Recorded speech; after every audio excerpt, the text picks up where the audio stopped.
যখন গোপালের পরিচয় হয়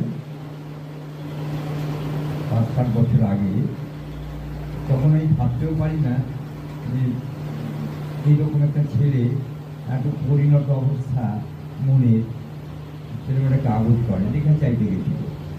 সেই সূত্রে ওর সমগ্র অ্যাপিয়ারেন্স, তার অভিব্যক্তি, তার শ্রদ্ধা, আমি নিজেও খুব অভিভূতই হয়েছি। যেমন অরুণ হয়েছে, যেমন অন্যান্য মাস্টারমশাইরাও হয়, যেমন ওর বন্ধু বান্ধবরাও হয়। আমি যেটা ভাবি, একজন মানুষ ধীরে ধীরে যখন পরিণত হয়, বেড়ে যায়, তার মনটাও সেই সঙ্গে যদি পবিত্র না হয়, অনুভূতি প্রবণ না হয়, সমব্যথী না হয়, সহমর্মিতা যদি না থাকে, তাহলে কি মূল্য এই মনুষ্য জীবনের? আমি প্রায় দেখি শহরে যে গভীর গুণগুলো, যে ধর্মীয় গুণও বলবো, এক ধরনের ধর্মীয় গুণ মানুষের মধ্যে আমি কোথাও কোথাও একটু হ্রাস পাচ্ছে।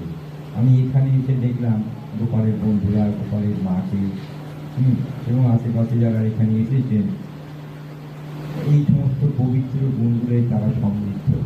এবং এটা আমার মনে হয় যে আরও যদি সমৃদ্ধ হয়, ক্রমশই আরোই হবে বলেই মনে হয়। মানে আমি দেখছি যে সত্যই কোনোভাবেই এটাকে মিথ্যে করা যায় না।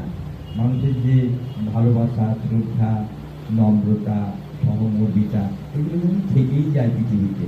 কোনোভাবেই হয়তো সামান্যভাবে একটুখানি অ্যাফেক্টেড হয়, কিন্তু আলটিমেটলি এই সত্যটা থেকে যায়। এইটা আমি এরকম একটা পরিণত জীবনে এসে অনুভব করে, যে কারণেই আমি অরুণ বলাতে এবং গোপাল বলাতে আমি এটা আমার অনেকটা দূর থেকে আসতেই হলো। এদের এই ভালোবাসা, যেখানে where there is love there is God, where there is God there is infinity, where there is infinity there is void। এটা আমার নিজের মনে হয়েছে, where there is God there is love। যেখানে ভালোবাসা ছাড়া পৃথিবীতে মানুষ বাঁচবে কী করে? এবং এই 10 বছর ধরে যে এই পত্রিকাটা চলছে, তার একটাই কারণ, সকলের ভালোবাসা। নমস্কার।